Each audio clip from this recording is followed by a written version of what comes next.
देवर्षि नारद ने एक बार माता पार्वती से कहा था, माता भोले बाबा तुम्हें कितना प्रेम करते हैं। पार्वती जी बोली, हमको शिव जी बहुत प्रेम करते हैं। नारद जी बोले, प्रेम प्रेम कुछ नहीं करते, प्रेम करने का नाटक करते हैं, अभिनय करते हैं। पार्वती बोली, नहीं नहीं, ऐसा आज तक डाउट नहीं हुआ। कहा तो शिव जी आए तो शिव जी से पूछना, गले में माला है वो काहे की है? तो कह के चले गए, कह के चले गए। अब भोले बाबा जैसे ही कैलाश पर आए तो पार्वती जी बैठी मुंह फुलाए। अच्छा, माताएं जब ये नाराज होती तो इनका चेहरा देखने काबिल होता, न बोलती हैं, न हिलती हैं, न डुलती हैं, केवल आंखें फड़फड़ाती हैं।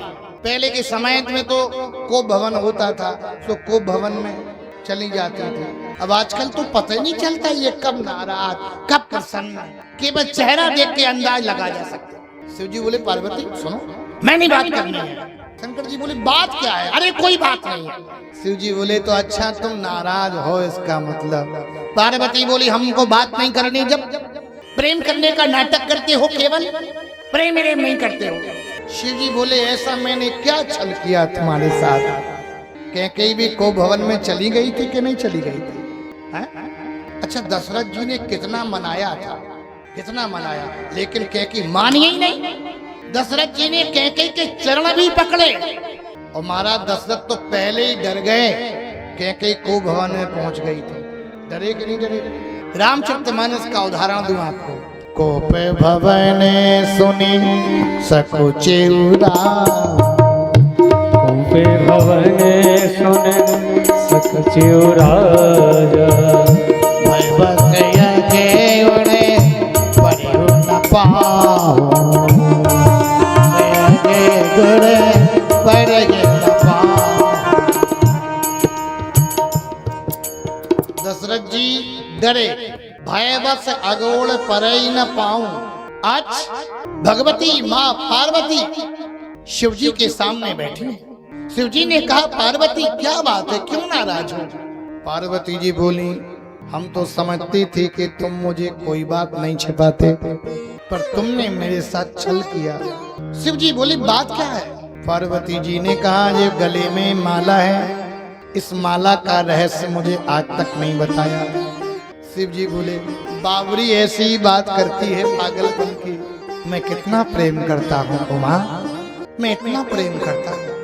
इतनी बार तेरा जन्म हो चुका है, तेरी मृत्यु हो चुकी है, कितनी बार तेरे मुंडों की माला बना करके मैंने गले में धारण कर ली है। इससे बड़ा प्रमाण क्या हो सकता कि मैं तुम्हें कितना चाहता।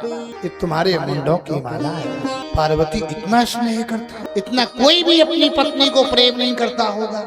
पार्वती जी बोली, एक बात बताओ, तो हमको ही क्यों मरना पड़ता अकेले? अरे हम मरे तो तुम भी मरो साथ में, अकेले क्यों मर जाते? शिव जी बोले, मेरे हृदय में अमर कथा है। जिसके हृदय में अमर कथा होती उसकी मृत्यु नहीं होती।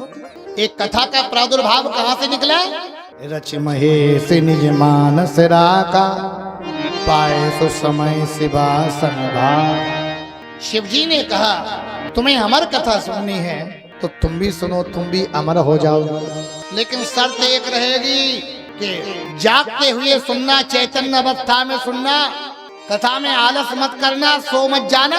अच्छा, कहीं कहीं लोग कथा में सो भी जाते हैं। एक जगह में कथा कह रहा था तो एक मैया बैठी थी, कथा में सो रही और घुर्रक मार रही। तो हमने कहा, माता सो गई क्या? बोले ना गुरुजी। 2-3 बार कहा, मैंने कहा सो गई क्या? बोले ना। तीसरी बार मैंने कहा, सोई हो क्या? बोले ना। मैंने कहा, बात बदलो। मैंने चौथी बार कहा, मैंने कहा, मैया जिंदा हो क्या? बोले ना। जिससे यही पता ना हो कि हम जिंदा हैं कि मुर्दा हैं, उसको कथा सुनाने से क्या लाभ? शिव जी ने कहा, पार्वती कथा सुनना, लेकिन आलस मत करना, सो मत जाना। कहा ठीक है। शिव जी सुनाते जा रहे हैं, पार्वती जी कह रहे ओम ओम ऐसा कहती जा रही हैं और शिव जी सुनाते जा रहे हैं। उस सुनाते सुनाते सुनाते सुनाते सुनते सुनते सुनते मैया पार्वती को झपकी आई, निद्रा देवी आई और सो गई। बाहर सुकी का एक अंडा पड़ा था, उसमें से तोता विगलित होकर के कहने लगा और पूरी कथा पान कर ली, अमर कथा। प्रातः काल हुआ, शिव जी ने कहा पार्वती सो गई क्या? पार्वती भैया बोली हाँ मेरी आंख लग गई थी। पर ये हुक्का कौन दे रहा था?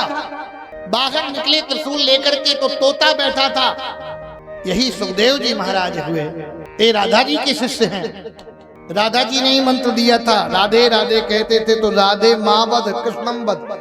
और शिव जी ने त्रिशूल छोड़ा, तोता भागता भागता भागता भागता भागता। व्यास की पत्नी पिंगला आंगन में बैठी थी और आंगन में बैठे जैसे जमुआई ली और मुंह खुला और मुंह से पेट में चले गए।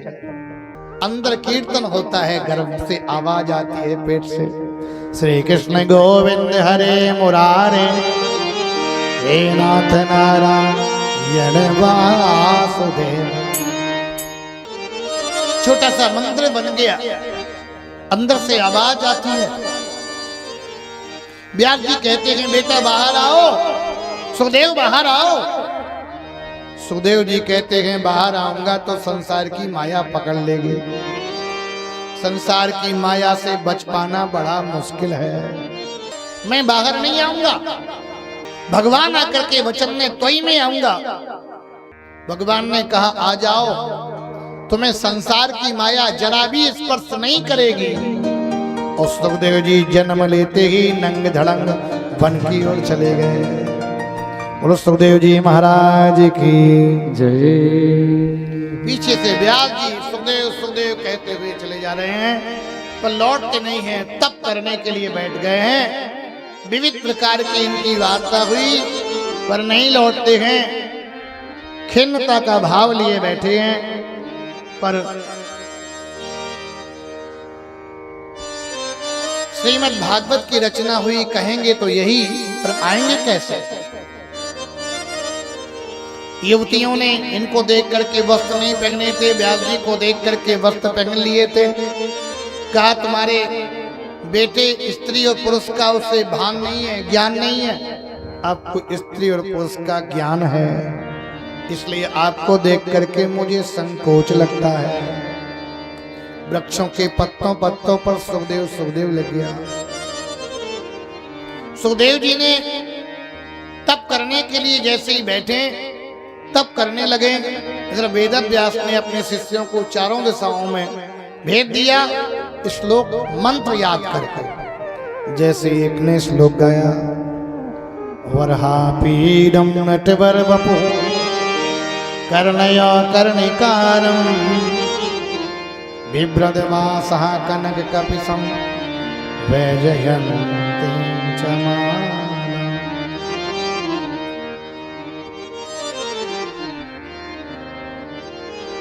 रन्ध्रान् वेणोरधर सुदया पूरयन् गोपवृन्दैः वृन्दारण्यं स्वपदरमणं प्राविशद गीत कीर्तिः।